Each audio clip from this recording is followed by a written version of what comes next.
안녕하세요. 오늘 하나님이 우리에게 주시는 말씀은 출애굽기 25장 10절에서 22절 말씀, 법궤에 관한 말씀입니다. 오늘 그 중에서 10절, 11절 두 절 제가 봉독해 드리겠습니다. 그들이 조각목으로 궤를 짜되 길이는 2규빗 반, 너비는 1규빗 반, 높이는 1규빗 반이 되게 하고 너는 순금으로 그것을 싸되 그 안팎을 싸고 위쪽 가장자리로 돌아가며 금태를 두르고. 아멘. 애굽에서 나온 이스라엘 백성들은 광야 생활을 하게 되었습니다. 그때 하나님께서 이 이스라엘 백성들에게 내 집을 만들어 달라고 하셨죠. 그 집이 우리가 알고 있는 이 성막입니다. 그 성막은 뜰과 성소와 지성소 이렇게 크게 3등분됩니다. 그리고 그 텐트로 만들어지는 것은 성소와 지성소가 있고요. 그 지성소 안에 법궤라는 게 있죠. 오늘 이 말씀은 그 법궤에 관한 것입니다. 법궤를 그럼 무엇으로 만들었느냐? 오늘 10절에 보니까 조각목입니다. 이 조각목은 우리에게는 생소한 단어이기도 하죠. 그렇지만 우리가 잘 아는 아카시아 나무입니다. 하나님은 출애굽하는 이스라엘 백성들에게 내가 그할 처소로 만들어 달라고 하시면서 이 조각목으로 만들어 달라고 한 것입니다. 백향목으로 만들어 달라고 한 것이 아닙니다. 저는 여기에 하나님이 우리를 향한 큰 사랑이 있다는 생각을 했습니다. 지금 이스라엘 백성들은 어떤 모습일까요? 백향목 같습니까? 아니면 조각목 같습니까?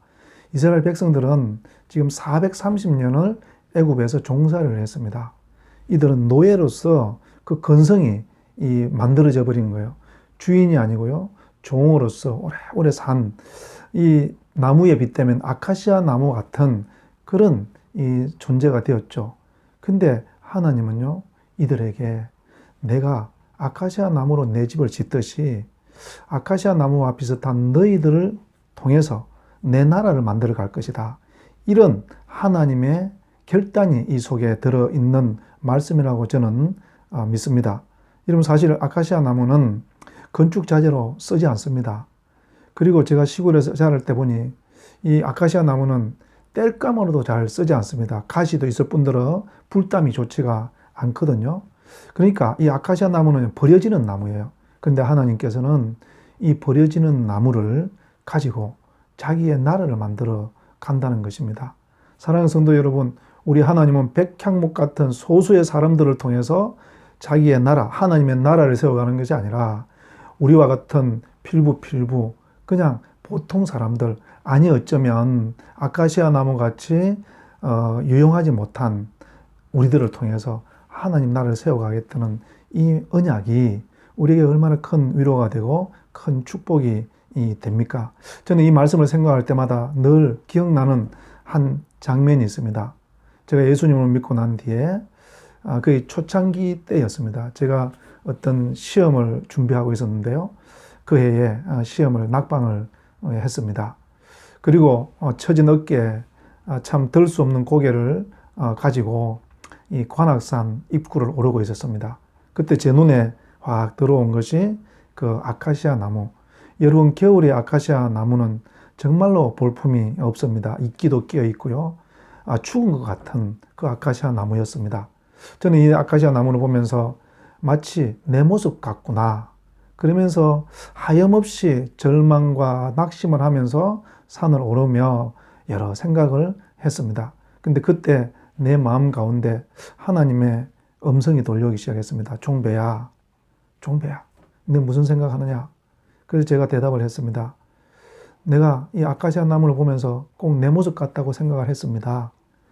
그랬더니 하나님께서 그때 저에게 또 말씀하시는 게 아카시아 나무 하면 너 생각나는 게 없느냐? 그 순간 제 머리 가운데는 성경 공부를 할 때 이 조각목이 아카시아 나무였다는 것이 다시 떠오르면서 이 말씀이 저를 확 사로잡았습니다. 그래, 하나님께서는 아카시아 나무를 가지고 자기 집을 지어 간다고 그랬지.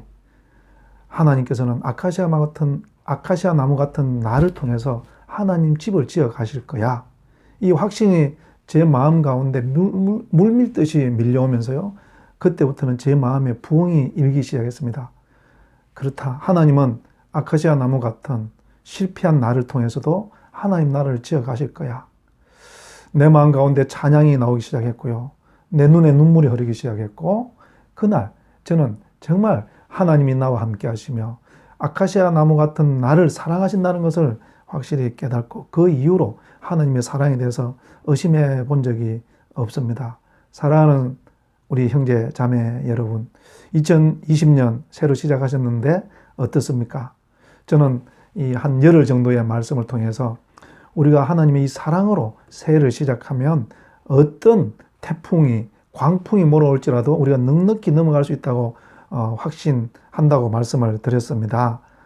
여러분, 태풍이 문제가 아니라, 파도가 문제가 아니라 그것을 넘어갈 수 있는 힘이 없는 것이 문제 아니겠습니까? 올해 여러분, 아카시아 나무를 가지고 하나님 나라를 세워가겠다는 이 언약을 꼭 붙드시고, 아카시아 나무 같은 저와 여러분, 우리 한 사람 한 사람을 통해서 하나님은 놀라운 일을 하실 줄로 믿습니다. 여러분, 이 말씀으로 다시 힘을 얻고 2020년 하나님의 나라에 쓰임받는 그런 한 해가 되기를 우리 주님의 이름으로 축복합니다. 기도하겠습니다. 주님, 그렇습니다. 아카시아 나무를 가지고 법궤를 지었듯이 아카시아 나무와 같은 우리들을 사용하셔서 하나님의 나라를 지어 가실 줄로 믿습니다. 주님, 우리 중에 그 누구도 나는 아카시아 나무같이 버림받았다는 생각하지 마시고, 이 세상은 아카시아 나무를 버리지만 하나님은 아카시아 나무 같은 우리를 통해서 하나님 나라를 지어간다는 이 사실로 인하여 기뻐하고 찬양하며 이 태풍과 같은 세상을 넉넉히 넘어가게 하여 주시옵소서. 예수님 이름으로 기도드렸습니다. 아멘.